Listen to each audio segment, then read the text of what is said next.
এই লেকচারে আমরা ডায়াম্যাগনেটিজম সম্বন্ধে আলোচনা করব। আমরা আগের লেকচারে একটা কথা যেটা বলেছিলাম যে diamagnetism in a material arises due to changes in the atomic orbital states induced by the applied magnetic field। মানে বেসিক্যালি এই যে ডায়াম্যাগনেটিজম ব্যাপারটা, এইটা অ্যাটমের মধ্যে ইলেকট্রন যেহেতু একটা সার্কুলার পথে রোটেট করে, এবং এই যে ইলেকট্রনের সার্কুলার মোশনের জন্য একটা ম্যাগনেটিক এফেক্ট দেখা যায়, এটাই কিন্তু মানে বিশেষত ডায়াম্যাগনেটিজম। এবং আমরা যদি আরও স্পেসিফিক্যালি যদি বলি, তাহলে বলতে হবে যে আমরা যখন অ্যাটমের ওপরে বাইরে থেকে কোনো একটা ফিল্ড যখন দিচ্ছি, তখন কি হচ্ছে যে তখন ওই যে ইলেকট্রনটা যে অরবিটের মধ্যে রোটেট করছিল, তার সেই যে রোটেশনের বা আমি যদি বলি যে অরবিটাল স্টেট যদি বলে থাকি, তাহলে কি হচ্ছে সেই রোটেশন বা অরবিটাল স্টেটের একটা চেঞ্জ আসে। এই চেঞ্জের জন্য একটা ম্যাগনেটিজম দেখা যায়, যেটাকে আমরা বলছি diamagnetism. An electron revolving in an orbit constitutes an electric current. এটা আমরা আগে অনেকবার বলেছি যে একটা ইলেকট্রন যখন অরবিটে রিভলভ করছে, তখন সে একটা ইলেকট্রিক কারেন্ট দেবে। When a magnetic flux linked with such an electric circuit is changed, an induced current is set up in such a direction as to oppose the change in flux in accordance with the Lenz law। আমরা higher সেকেন্ডারিতে লেঞ্জের সূত্র পড়েছিলাম। তাহলে কি হচ্ছে যে যখন ইলেকট্রনটা একটা circular পাথে যখন রোটেট করছে, তখন সে নিজে কিন্তু একটা ম্যাগনেটিক ফিল্ড দিচ্ছে বা তার জন্য একটা ম্যাগনেটিক ফ্লাক্স তৈরি হচ্ছে।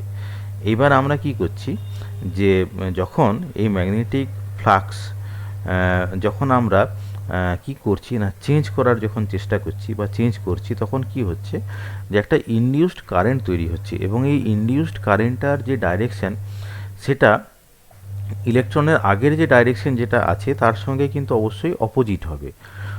লেঞ্জের সূত্রানুসারে এটাই ঘটে যে ইনডিউসড কারেন্টের ডাইরেকশনটা কিন্তু অপোজিট দিকে হয়, এবং অপোজিট দিকে হয়ে এই যে ফ্লাক্সটা যে কারণে চেঞ্জ হচ্ছে, সেই কারণটাকে বাধা দেওয়ার চেষ্টা করে। এটাকেই লেঞ্জের সূত্র বলে। The magnetic field of the induced current is opposite to the applied field. এটা কিন্তু অবশ্যই হবে, কারণ আমরা বাইরে থেকে একটা ফিল্ড দিচ্ছি, বাইরে থেকে একটা ফিল্ড দিয়ে আমরা ইলেকট্রনটা নিজে যে ফিল্ডটা তৈরি করছিল বা যে ফ্লাক্স যেটা তৈরি করছিল, সেই ফ্লাক্সটাকে সে চেঞ্জ করার চেষ্টা করছে, অ্যাপ্লাইড ফিল্ডটা। তাহলে কি হবে যে ইনডিউসড ফিল্ডের ডাইরেকশন কিন্তু কি হবে না অ্যাপ্লাইড ফিল্ডের থেকে অপোজিট দিকে হবে, এবং এইভাবেই একটা ডায়াম্যাগনেটিক এফেক্টের তৈরি হয়। The magnetic field of the induced current is opposite to the applied field. এই কথাটা কিন্তু খুবই গুরুত্বপূর্ণ। And produces the diamagnetic effect. তাহলে এটা হচ্ছে একদম স্পেসিফিক্যালি ডায়াম্যাগনেটিক এফেক্ট যে কারণে তৈরি হচ্ছে, সেই কারণটা এখানে বলা রয়েছে। The occurrence of diamagnetism is manifested by the very small and negative value of the magnetic susceptibility। তার মানে যেটা হচ্ছে যে এই যে ডায়াম্যাগনেটিজম যেটা দেখা যায়, তার মান কিন্তু খুবই কম হয়, এবং এই যে বলা রয়েছে যে manifested by the very small and negative value of the magnetic susceptibility. মানে ম্যাগনেটিক সাসেপ্টিবিলিটির যে মান যেটা হচ্ছে, সেটা প্রথম কথা খুব কম হবে, ভেরি স্মল হবে, আর কি হবে না নেগেটিভ হবে, নেগেটিভ ভ্যালু। এই যে নেগেটিভ ভ্যালু ব্যাপারটা আসছে কিন্তু এই কারণেই যে এই সেন্টেন্সটা, যে the magnetic field of the induced current is opposite to the applied field. এটা আমরা পরে আরও আলোচনা করব যে নেগেটিভটা কেন আসছে, বাট সাসেপ্টিবিলিটির ভ্যালুটা খুব কম হবে। Diamagnetism exist in all materials but is usually suppressed due to the presence of the stronger effect such as paramagnetism, ferromagnetism et cetera. মানে সমস্ত মেটেরিয়ালেই কিন্তু এই ডায়াম্যাগনেটিজমটা একটা ইন্ট্রিনজিক প্রপার্টি সবার ক্ষেত্রেই থাকবে, কারণ বেসিক্যালি এটা তো মানে অ্যাটমের মধ্যে ইলেকট্রনগুলো যে সার্কুলার মোশন আছে তার জন্যই হচ্ছে। যেহেতু একটা মানে ইলেকট্রনের অরবিটাল মোশনের জন্য হচ্ছে, তাহলে সমস্ত মেটেরিয়ালের জন্য ডায়াম্যাগনেটিজম হচ্ছে ইন্ট্রিনজিক প্রপার্টি। বাট যেগুলো স্পেসিফিক্যালি প্যারাম্যাগনেটিক সাবস্ট্যান্স বা ফেরোম্যাগনেটিক সাবস্ট্যান্স, তাদের ক্ষেত্রে এই প্যারাম্যাগনেটিজমের যে সাসেপ্টিবিলিটির ভ্যালুটা বা ফেরোম্যাগনেটিজমের যে সাসেপ্টিবিলিটির ভ্যালুটা এতটাই বেশি হয় যে তার তুলনায় আমরা বলতে পারি যে যে ডায়াম্যাগনেটিজম এফেক্টটা হচ্ছে সেই সমস্ত মেটেরিয়ালের ক্ষেত্রে নেগলিজিবল, বা আমরা তাদের ক্ষেত্রে এই ডায়াম্যাগনেটিজমটা উপেক্ষা করছি। বাট এটা কিন্তু আমাদের জানতে হবে যে এটা কিন্তু সমস্ত মেটেরিয়ালের একটা ইন্ট্রিনজিক প্রপার্টি। তো এইবারে আমরা এই যে ডায়াম্যাগনেটিজম কেন তৈরি হয় তার একটা থিওরি পড়ব। তো এটাকে বলা হয় ল্যাঙ্গেভিনস ক্লাসিক্যাল থিওরি। আমরা ধরে নিচ্ছি যে একটা ইলেকট্রন একটা সার্কুলার অরবিটে রোটেট করছে এবং তার ফ্রিকোয়েন্সি হচ্ছে ওমেগা জিরো, অর্থাৎ ফ্রিকোয়েন্সি অফ রোটেশন যেটা হচ্ছে সেটা হচ্ছে ওমেগা জিরো। আমরা জানি যে moving electron is equivalent to a current and some magnetic flux is linked with such a current loop. তার এই কারেন্ট লুপের সঙ্গে নিশ্চয়ই একটা ম্যাগনেটিক ফ্লাক্স থাকবে, কারণ সেই নিজে একটা ম্যাগনেটিক ফিল্ড তৈরি করবে। When an external magnetic field is applied, তার মানে আমি বাইরে থেকে একটা ফিল্ড অ্যাপ্লাই করছি, বাইরে থেকে যখনই আমি কোনো একটা ফিল্ড অ্যাপ্লাই করব তখন তার নিজস্ব যে ফ্লাক্স যেটা ছিল সেই ফ্লাক্সটা কিন্তু চেঞ্জ হবে। সেটাই বলা হয়েছে যে the magnetic flux linked with this current loop, যেটা আগে তার নিজস্ব ম্যাগনেটিক ফ্লাক্স যেটা ছিল টেন্ডস টু চেঞ্জ, সেটা কিন্তু এখন চেঞ্জ হয়ে যাবে। কেন চেঞ্জ হবে? কারণ আমি বাইরে থেকে একটা ম্যাগনেটিক ফিল্ড দিচ্ছি, which alters the current in the loop in such a way as to oppose the change in flux। তাহলে কি হবে এই ঘটনাটা, অর্থাৎ বাইরে থেকে ফিল্ডটা দেওয়ার জন্য ইলেকট্রনটা যে কারেন্ট দিচ্ছিল, অর্থাৎ সার্কুলার পথে মুভ করে রোটেট করে সে যে কারেন্টটা দিচ্ছিল, তখন কি হবে সেই কারেন্টটা কিন্তু একটা চেঞ্জ হয়ে যাবে। কেন চেঞ্জ হবে? বিকজ অফ দ্য লেঞ্জেস ল। লেঞ্জেস ল এর জন্য কারেন্টটা এমনভাবে চেঞ্জ হবে যাতে করে কি হবে যে আমি বাইরে থেকে যে ফিল্ডটা দিচ্ছি সেই ফিল্ডটাকে সে বাধা দেবে, তার মানে সেই ফিল্ডের অপোজিট দিকে একটা ফিল্ড তৈরি হবে। This change in current is manifested by a change in the frequency of revolution of the electron। তাহলে এই যে কারেন্টের চেঞ্জ যেটা হবে সেই চেঞ্জটা কি করবে, ইলেকট্রনটা আগে যে ফ্রিকোয়েন্সিতে রোটেট করছিল সেই ফ্রিকোয়েন্সি নিয়ে এখন আর রোটেট করবে না, অর্থাৎ একটা চেঞ্জ আসবে। If omega 0 is the frequency of revolution of the electron in the absence of an applied field, যদি ওমেগা জিরো হচ্ছে frequency of the revolution in the absence of the field, অর্থাৎ আমি যখন বাইরের ফিল্ডটা যখন দিইনি তখন ছিল ওমেগা জিরো ছিল ফ্রিকোয়েন্সি, অ্যান্ড রো হচ্ছে রেডিয়াস অফ দ্য অরবিট, তাহলে আমরা বলতে পারি যে M omega zero square rho অর্থাৎ centrifugal force is equal to the Coulomb force. কারণ এই দুটো ফোর্সের ব্যালেন্সের জন্যই কিন্তু ইলেকট্রনটা একটা সার্কুলার অরবিটে রোটেট করছে। সেন্ট্রিফিউগাল ফোর্স মানে যে ফোর্স নিয়ে ইলেকট্রনটা চাইছে স্পর্শক থেকে ছিটকে বেরিয়ে যেতে, এবং কুলম ফোর্স মানে হচ্ছে নিউক্লিয়াস এবং ইলেকট্রন এদের মধ্যবর্তী একটা আকর্ষণ বল যেটা ইলেকট্রনকে নিউক্লিয়াসের দিকে টেনে ধরে রাখছে। এই দুটো ফোর্সের ব্যালেন্সের জন্য ইলেকট্রনটা ঘোরে, এটা আমরা জানি সবাই। তাহলে কি হচ্ছে যে M omega zero square rho that is equal to হচ্ছে কুলম ফোর্স মানে কি জেডি যদি নিউক্লিয়াসের চার্জ যদি হয় এবং ই যদি ইলেকট্রনের চার্জ যদি হয়, তাহলে কুলম ফোর্সের ভ্যালু যেটা হবে সেটা হচ্ছে ZD square by 4 pi epsilon zero rho square. এই দুটো ফোর্সের ভ্যালু ইকুয়াল এবং অপোজিট হবে, সেটাই আমরা এখানে দেখিয়েছি। এইবারে Z e represents the nuclear charge, Z e হচ্ছে নিউক্লিয়াসের চার্জ এবং এম হচ্ছে mass of the electron. It gives the value of omega zero as, মানে আমরা যে আগের যে ইকুয়েশন যেটা পড়লাম এই ইকুয়েশন থেকে ওমেগা জিরোর যে ভ্যালু যেটা আমি পাবো সেটা হচ্ছে root over of ZD square by 4 pi epsilon zero m into rho cube. এটা আগের ইকুয়েশন থেকে কিন্তু এই ওমেগা জিরোর মানটা পাওয়া যাচ্ছে। In the presence of a magnetic induction B, the Lorentz force on an electron moving with velocity V is given by F is equal to E into V cross B. অর্থাৎ যে ইলেকট্রনটা একটা circular পথে যেটা rotate করছে, আমি যে applied field B যেটা দিচ্ছি, পরে যেটা অ্যাপ্লাইড ফিল্ড বি যেটা দিচ্ছি, সেই অ্যাপ্লাইড ফিল্ডটা কী করবে, সেই ইলেকট্রনটার ওপরে একটা ফোর্স অ্যাপ্লাই করবে। সেই ফোর্সটার নাম হচ্ছে লোরেঞ্জ ফোর্স, এবং ইলেকট্রনের ভেলোসিটি যদি ভি যদি হয়, অ্যাপ্লাইড ফিল্ডের মান যদি বি যদি হয়, তাহলে লোরেঞ্জ ফোর্সের মান হবে F is equal to E into V cross B. Assuming the magnetic field to be perpendicular to the orbit, অর্থাৎ আমি ধরে নিচ্ছি যে ম্যাগনেটিক ফিল্ড যেটা আছে এই যে অরবিট যেটা আছে তার সঙ্গে পারপেন্ডিকুলার বরাবর রয়েছে, তখন কি হবে ভি এবং বি এরা যেহেতু পারপেন্ডিকুলার এবং এটা ক্রস প্রোডাক্ট রয়েছে, তাহলে ভি বি সাইন থিটা মানে ভি বি সাইন 90 মানে 1 ই ইন্টু ভি ইন্টু বি হবে।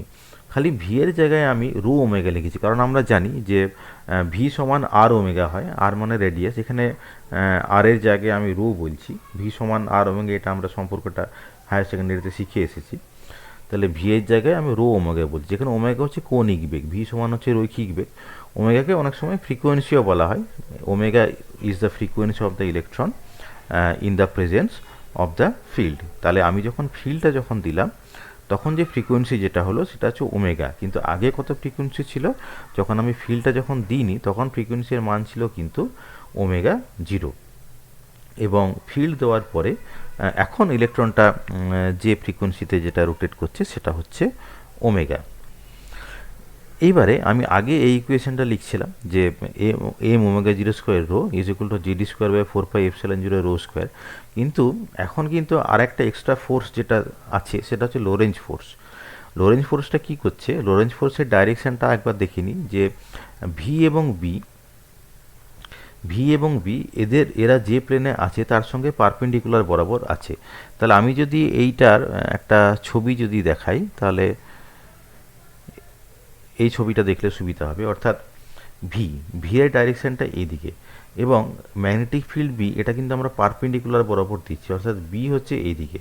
তাহলে ভি ক্রস বি যদি করা হয়, এটা যদি বি এর ডাইরেকশন যদি হয় ম্যাগনেটিক ফিল্ড, এটা যদি ভি এর ডাইরেকশন যদি হয়, তাহলে v cross B cross product করলে দেখা যাবে যে লোরেঞ্জ ফোর্সের মানটা ইলেকট্রনটা থেকে এইভাবে হবে। অর্থাৎ এই যে কুলম ফোর্সটা যে ডাইরেকশনে হচ্ছিল নিউক্লিয়াস এবং ইলেকট্রনের মধ্যে যে আকর্ষণ বল যেটা আছে তার ঠিক অপোজিট বরাবর হচ্ছে। তার মানে বেসিক্যালি যেটা হচ্ছে আর কি, আমি যদি এখন আমি ইকুয়েশন অফ মোশনটা লিখি তখন আমাকে বলতে হবে যে M omega square rho is equal to Z square by 4 pi epsilon zero rho square, এটা হচ্ছে coulomb force, minus e rho omega B. মানে কুলম ফোর্সটা যেদিকে হচ্ছে তার ঠিক অপোজিট দিকে হচ্ছে বলে আমি এটা মাইনাস বললাম, এবং that is equal to the centrifugal force. এখন আমার এইভাবে ইলেকট্রনের মোশনটা ব্যালেন্স হচ্ছে। তাহলে এটা হচ্ছে নিউ ইকুয়েশন। এইবারে আমি এই যে ভ্যালু যেটা আছে এই ভ্যালুটা আগে কত ছিল, m omega zero square rho ছিল, কারণ কি এই ইকুয়েশনটা দেখা গেলে বোঝা যাবে যে M omega zero square rho is equal to GD square by 4 pi epsilon zero rho square. তাহলে এর জায়গায় আমি m omega zero square rho বসালাম। এইবার আমি কি করছি, এই ইকুয়েশনটাকে একটু সিম্পলিফাই করে এই ইকুয়েশনটা আমি পেলাম।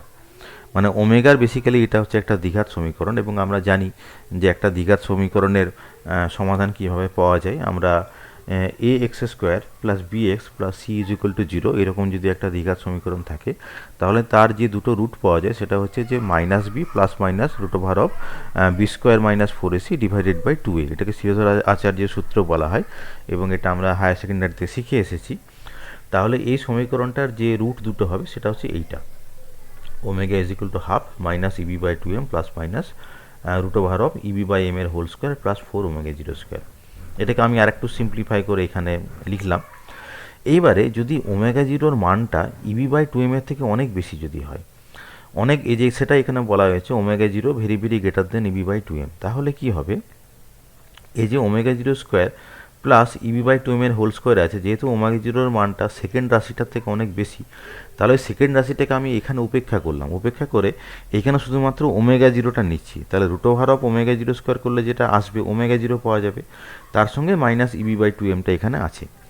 তাহলে কি ঘটছে, this shows that the frequency of revolution of an electron changes by a factor. Omega zero ছিল frequency of revolution of electron in the absence of the field, অর্থাৎ যখন আমরা কোনো ফিল্ড দিইনি, কিন্তু ফিল্ড দেওয়ার পরে তার ফ্রিকোয়েন্সি কত হলো না ওমেগা হলো। তাহলে ওমেগার সঙ্গে ওমেগা জিরোর সম্পর্কটা কি হলো না omega is equal to plus minus omega zero minus e B by 2m। তার মানে ওমেগা জিরো থেকে ফ্রিকোয়েন্সিটা একটু চেঞ্জ হয়ে গেল, কতটা ফ্যাক্টরে চেঞ্জ হলো, ইবি বাই 2m। তো আমরা প্রথমে যে লেকচারটা দিয়েছিলাম সেখানে বলেছিলাম যে ইবি বাই 2m এই যে ফ্রিকোয়েন্সি যেটা আছে সেটা সেই ফ্রিকোয়েন্সিটাকে কি বলা হয় না লার্মার ফ্রিকোয়েন্সি। তাহলে কি হচ্ছে, এক্সটার্নাল একটা ফিল্ড দেওয়ার জন্য ইবি বাই 2m এরকম একটা ফ্রিকোয়েন্সি চেঞ্জ হয়ে যাচ্ছে। আর এখানে যেটা প্লাস মাইনাস সাইন দেওয়া রয়েছে, প্লাস মাইনাসের একটা সিগনিফিকেন্স আছে। The plus minus sign signifies that the electrons with orbital movements parallel to the field are slowed down, whereas those with moments anti-parallel to the field are speeded up। তাহলে দুটো ঘটনা হয়, যদি কি হয় না ইলেকট্রনস উইথ অরবিটাল মুভমেন্টস, এই যে ইলেকট্রন যেগুলো রয়েছে তাদের যে অরবিটাল মুভমেন্টস এরা যদি parallel to the applied field যদি হয় তাহলে তারা স্লো হয়ে যাবে, আর যদি অ্যান্টি প্যারালাল যদি হয় তাহলে স্পিড আপ হয়ে যাবে। এবং এই যে প্রিসিশনটার নাম হচ্ছে লার্মার প্রিসিশন, এটা আমি প্রথম লেকচারে বলেছিলাম, এবং থিওরেমটার নাম হচ্ছে লার্মার থিওরেম, এবং EB/2m এই ফ্রিকোয়েন্সিটাকে বলা হচ্ছে লার্মার ফ্রিকোয়েন্সি। তো এই যে ফ্রিকোয়েন্সির যেটা চেঞ্জ যেটা হলো, এই চেঞ্জ হওয়ার জন্য অ্যাডিশনাল কতটা কারেন্ট তৈরি হলো সেটা আমরা একটু ক্যালকুলেশন করি।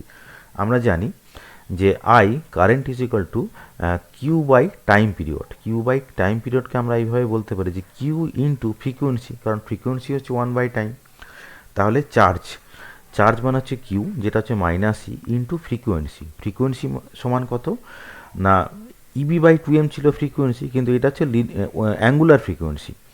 এখানে যে ডেফিনেশন যেটা আছে, এই ফ্রিকোয়েন্সিটা হচ্ছে লিনিয়ার ফ্রিকোয়েন্সি। তো লিনিয়ার ফ্রিকোয়েন্সি মানে এফ সমান হচ্ছে অ্যাঙ্গুলার ফ্রিকোয়েন্সি ডিভাইডেড বাই 2π। তাহলে EB/2m যদি অ্যাঙ্গুলার ফ্রিকোয়েন্সি যদি হয়, তাহলে আমি EB/2mকে 2π দিয়ে ভাগ করলে লিনিয়ার ফ্রিকোয়েন্সি পাওয়া যাবে। তাহলে আই সমান হচ্ছে চার্জ ইন্টু ফ্রিকোয়েন্সি, মানে হচ্ছে -E ইন্টু 1/2π ইন্টু EB/2m, মানে -E²B/4πm। এটা হচ্ছে কারেন্টের ভ্যালুটা। তাহলে এই কারেন্ট যদি পাওয়া যায় তাহলে আমি ম্যাগনেটিক মোমেন্ট ক্যালকুলেশন করতে পারবো, কারণ ম্যাগনেটিক মোমেন্ট মানে হচ্ছে কারেন্ট ইন্টু এরিয়া। তাহলে এই কারেন্টটাকে আমি যদি পাইরো স্কোয়ার ছিল এরিয়া, পাইরো স্কোয়ার দিয়ে গুণ করলে এই কোয়ান্টিটিটা পাচ্ছি, অর্থাৎ -E²B/4πm ইন্টু পাইরো স্কোয়ার। পাই কেটে যাচ্ছে, তাহলে আমি পেলাম -E²B/4m ইন্টু রো স্কোয়ার। এটা হচ্ছে ম্যাগনেটিক মোমেন্টের মানটা। এবং এখানে দেখা যাচ্ছে যে এখানে একটা মাইনাস সিম্বল রয়েছে। এই মাইনাস সিম্বলের সিগনিফিকেন্স যেটা আছে, যে আমি যেটা অ্যাপ্লাইড ফিল্ড যেটা দিয়েছি, এই অ্যাপ্লাইড ফিল্ডের অপোজিট দিকে এই ম্যাগনেটিক মোমেন্টটা তৈরি হবে। এখন হতে পারে if B is not perpendicular to the plane of the orbit, বিটা অনেক সময় যে অরবিট যেটা আছে তার সঙ্গে পারপেন্ডিকুলার নাও হতে পারে। সেক্ষেত্রে কি হবে, then rho in equation 8.16 represents the projection of the radius of the orbit on a plane perpendicular to the magnetic field। অর্থাৎ সেই ক্ষেত্রে যেটা হবে, এই যে রেডিয়াস রো এর একটা প্রজেকশন নিতে হবে কোন দিকে না ম্যাগনেটিক ফিল্ডের পারপেন্ডিকুলার দিক বরাবর।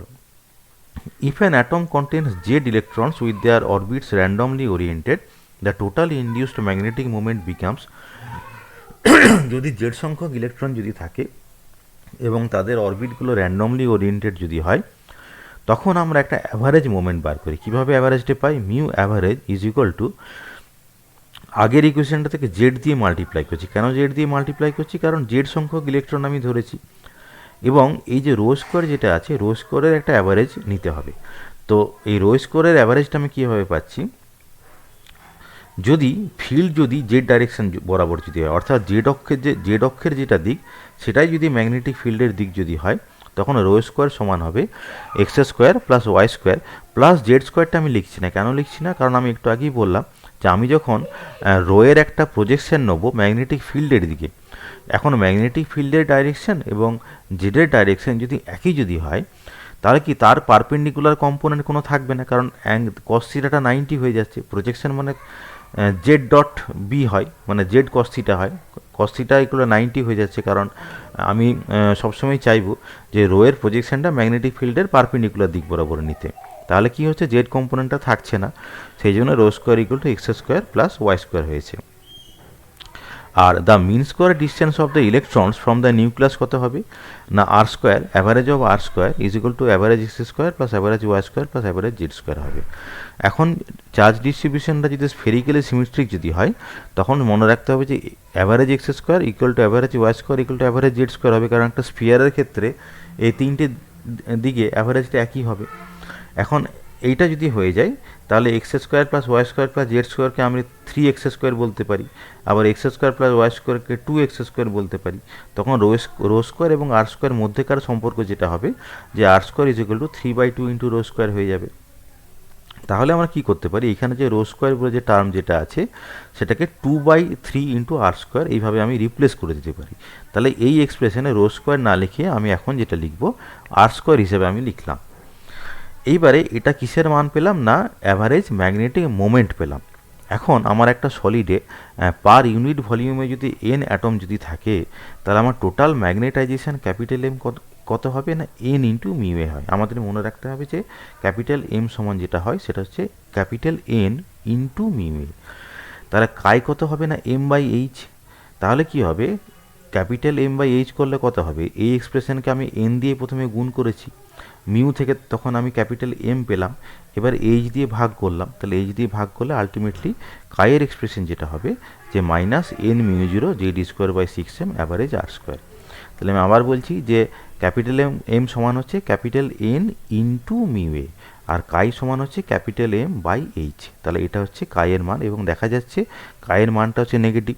তাহলে ডায়াম্যাগনেটিক সাসেপ্টিবিলিটি সবসময় নেগেটিভ হয়। আর কি হয়, এখানে টেম্পারেচারের কোনো টার্ম নেই, তার মানে ডায়াম্যাগনেটিক সাসেপ্টিবিলিটি হচ্ছে ইন্ডিপেন্ডেন্ট অফ টেম্পারেচার। এবং এটার ভ্যালু যেটা হয়, আমরা যেটা দেখি দেখাই আর কি, যে এর ভ্যালুটা হচ্ছে খুব কম। তো এইভাবে আমরা এই ডায়াম্যাগনেটিক সাসেপ্টিবিলিটির একটা এক্সপ্রেশন ডিরাইভ করলাম। আমরা কন্টেন্টটা নিয়েছি পুরী বব্বরের সলিড স্টেট ফিজিক্স বইটা থেকে। আমি আশা করি বোঝাতে পেরেছি যে কীভাবে আমরা ডায়াম্যাগনেটিজম পাচ্ছি এবং কিভাবে আমরা কায়ের এক্সপ্রেশন বার করলাম। এবং ফার্দার আন্ডারস্ট্যান্ডিংয়ের জন্য আমি ছাত্রদেরকে বলবো যে এই পুরী বব্বরের সলিড স্টেট ফিজিক্স বইটা একবার পড়ে নিতে। আর এই লেকচার শোনার জন্য সকলকে ধন্যবাদ।